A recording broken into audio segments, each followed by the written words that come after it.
పాపుల మార్గము నిలువక అపహాసకులు కూర్చుండి చోటను కూర్చుండక యెహోవా ధర్మశాస్త్రం నందు ఆనందించచ్చు. దివారాత్రము దాన్ని ధ్యానించబడు ధన్యుడు. అతను నీటి కాలువలు నాటబడినదై ఆకువాడక తన కాలముందు ఫలమిచ్చే చెట్టు వలె ఉండును. అతడు చేయనదంతయో సఫలమగును. దుష్టులు అలాగను ఉండక గాలి చెదరగొట్టు పొట్టు వలెనుందురు. కాబట్టి న్యాయ విమర్శలో దుష్టులను, నీతిమంతుల సభలో పాపులను నిలువరు. నీతిమంతుల మార్గము యెహోవాకు తెలియను, ఆ దుష్టుల మార్గము నాశనమునకు నడుపునని దేవుని వాక్యం తెలియజేస్తా ఉంది. పిల్లారా, నమ్మి ఎవరైతే బాప్తిసం పొందారో వారు నిత్య జీవాన్ని పొందుకోగలుగుతారు. ప్రభువైన యేసుక్రీస్తు వారు మీకు నిత్య జీవాన్ని ప్రసాదించాలని తెలియజేస్తున్నారు. దేవునికి స్తోత్రము గానము చేయుటయే మంచిది, మనమందరము స్తుతి గానము చేయుటయే మంచిది. యెరూషలేము యెహోవాయే కాటుచున్నవాడని, యెరూషలేము యెహోవాయే కాటుచున్నవాడని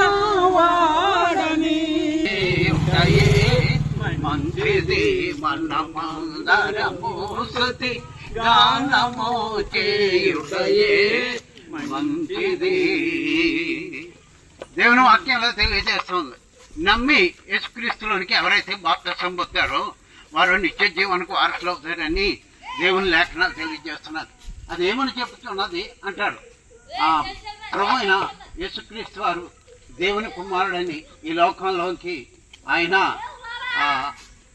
శిశువుగా జన్మించి 2000 సంవత్సరాల క్రితం మరి కన్యైన మరి గర్భంలో ఆయన జన్మించి మానవుల పాప పరిహారార్థమై దేవుని కుమారుడిగా అవతరించి పరిశుద్ధాత్మగా ధరించి ఆ శిశువుని కన్నది. ఆయన మరి సంపూర్ణమైన మానవుడిగా 33.5 సంవత్సరం 35 సంవత్సరం నుండి దేవుని వాక్యాన్ని ప్రకటించడం మొదలెట్టారు. ఈ లోకంలో దేవుని రాజ్యం గురించి మనుషులకు తెలియజేశారు.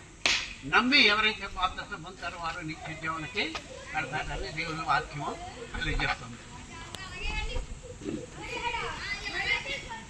గుండె చెదరిన వారిని బాగు చేయువాడని,